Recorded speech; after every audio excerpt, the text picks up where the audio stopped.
Assalamualaikum warahmatullahi wabarakatuh. Waalaikumsalam warahmatullahi wabarakatuh. Selamat pagi semua. Pagi, Bu. Bagaimana kabarnya hari ini? Baik, Bu. Alhamdulillah baik, Bu. Ibu apa kabar?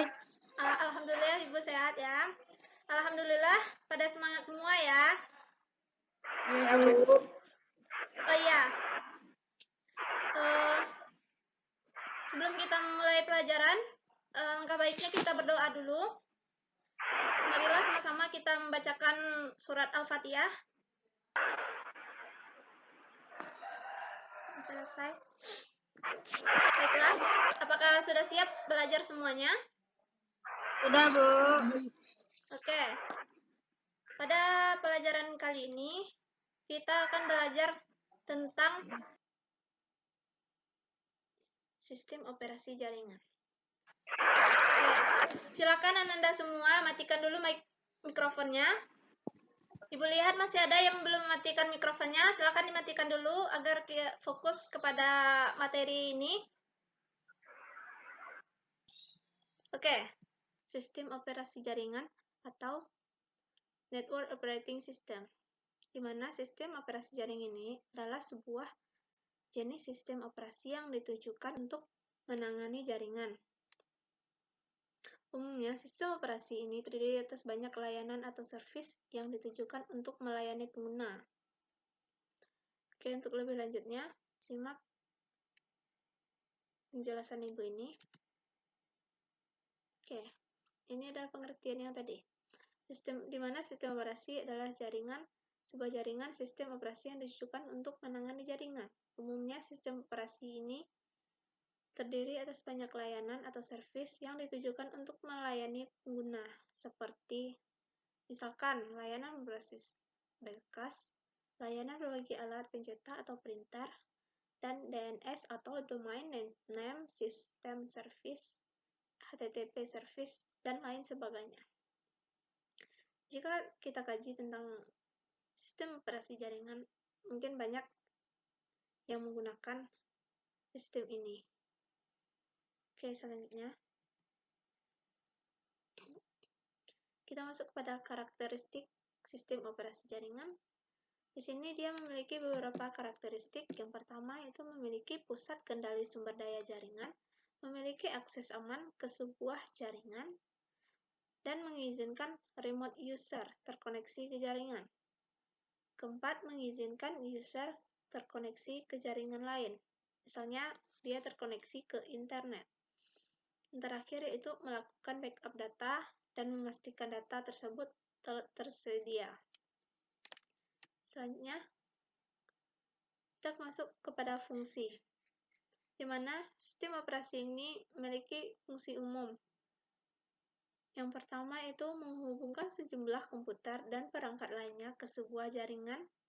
Yang kedua, mengelola sumber daya jaringan, menyediakan layanan, menyediakan keamanan jaringan bagi multiple user atau pengguna ganda, mudah menambahkan klien dan sumber daya lainnya, memonitor status dan fungsi elemen-elemen jaringan, distributor atau distribusi program dan update software ke klien. Selanjutnya itu menggunakan kemampuan server secara efisien. Yang terakhir, menyediakan toleransi kesalahan. Itu adalah beberapa fungsi umum dari sistem operasi jaringan. Oke, kita lanjutkan. Jenis-jenis sistem operasi jaringan berdasarkan layanan atau interface, di mana jenis-jenis ini memiliki dua jenis.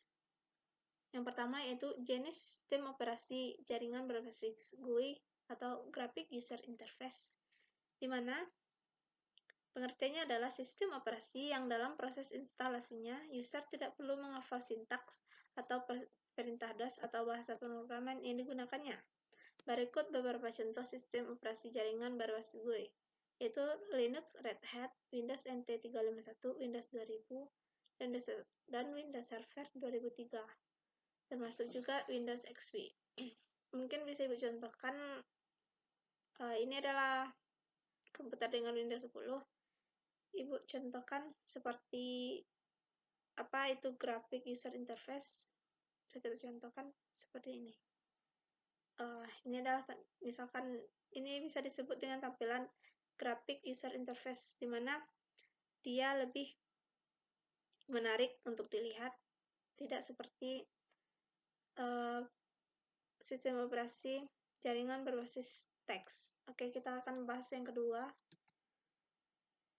Sistem operasi jaringan berbasis teks ini, di mana sistem operasi yang proses instalasinya user diharapkan untuk menghafal perintah DOS yang digunakan untuk menjalankan suatu proses instalasi sistem operasi jaringan tersebut. Di antaranya adalah sebagai berikut.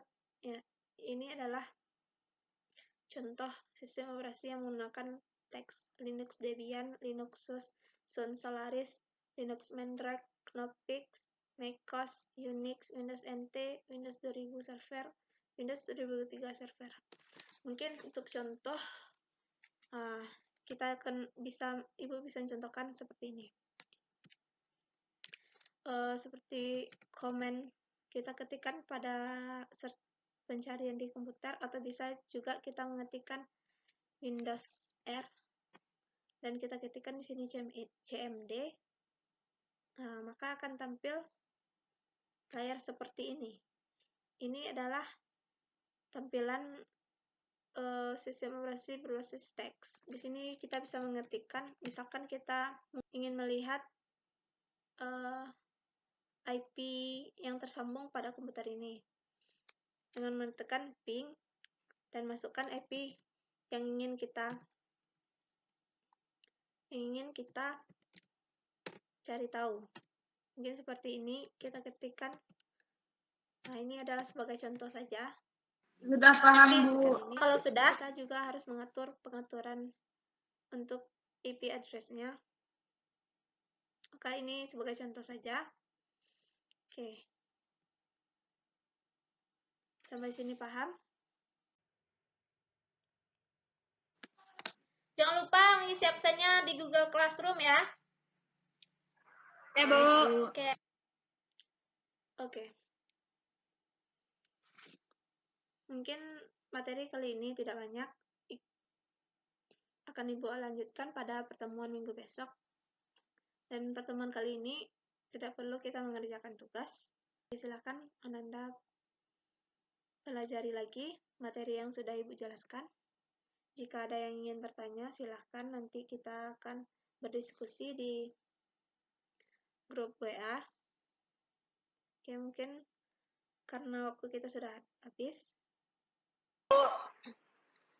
Dan Ibu akhiri pertemuan hari ini dengan mengucapkan Alhamdulillahirrabbilalamin. Alhamdulillahirrahmanirrahim. Ibu akhiri dengan wassalamualaikum warahmatullahi wabarakatuh. Waalaikumsalam warahmatullahi wabarakatuh.